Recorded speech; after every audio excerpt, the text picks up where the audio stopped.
I respectfully acknowledge the traditional custodians of the land on which this consultation is being held, the Gadigal people of the Eora Nation, and I pay my respect to their elders, past and present, and to the emerging leaders. I also acknowledge the traditional custodians of the land from which I am recording this message today from Melbourne, the Woi Wurrung people of the Kulin Nation. I acknowledge the connection to land, waters, and community, and pay my respects to the elders, past, present, and acknowledge the emerging leaders. I also extend that respect to the Aboriginal and Torres Strait Islander people in attendance at this meeting. This land was always and will be Aboriginal land. We are so grateful to all the Aboriginal and Torres Strait Islander people and the knowledge holders who have generously provided input into the framework, development, and acknowledgement of the long history and leadership of First Nations peoples in anti-racism efforts.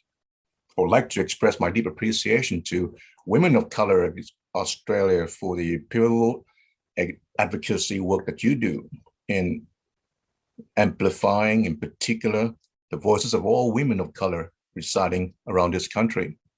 Women of Color Australia's recent workplace survey report sheds light on the experiences of Aboriginal and Torres Strait Islander people and of women of color in the workplace, and highlights the importance of gathering data to inform anti-racism initiatives. I would also like to thank the Women of Color Australia for their ongoing and generous support of the work of my team. Work to advance racial justice has made significant strides over the last few decades with collective efforts reminding us of the power we hold as global citizens. However, we cannot ignore the fact that the fight for justice is nowhere near its end. As we gather here on the International Day for the Elimination of Racial Discrimination, we can feel the need, more so now than ever, that change is well overdue. Where so many communities continuing to face injustice and inequality, we must collectively work to drive the necessary changes at the institutional level. The National Anti-Racism Framework is aimed at addressing the daily racial injustice faced by so many at both the micro and the macro level. We hope that it will reflect and foster a clear and genuine allyship at a structural level and at the community level as well, as we truly embrace our multicultural society and stand in solidarity with First Nations peoples.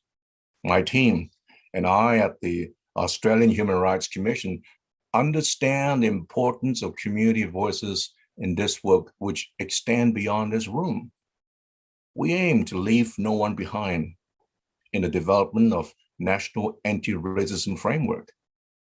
Women of Color Australia's recent report highlighted the importance of women of color in the workplace, especially when the workplace is so critical in delivering change for racial justice. Self-determination is a direct link to positive outcomes for communities. Oh, I'm so grateful. We are so grateful to Women of Color Australia for facilitating this conversation and making it possible for us to hear from you all. The relevance of intersectionality can be felt and understood in safe places such as these. I would like to thank you all for your participation and your commitment and your emotional labor and commitment that you are so willing and able to sacrifice for such an important cause for building a better future. As the Race Discrimination Commissioner, I'm honored indeed to have you all contribute to what we hope will be a pivotal piece of work in the fight to eliminate racism. Thank you all.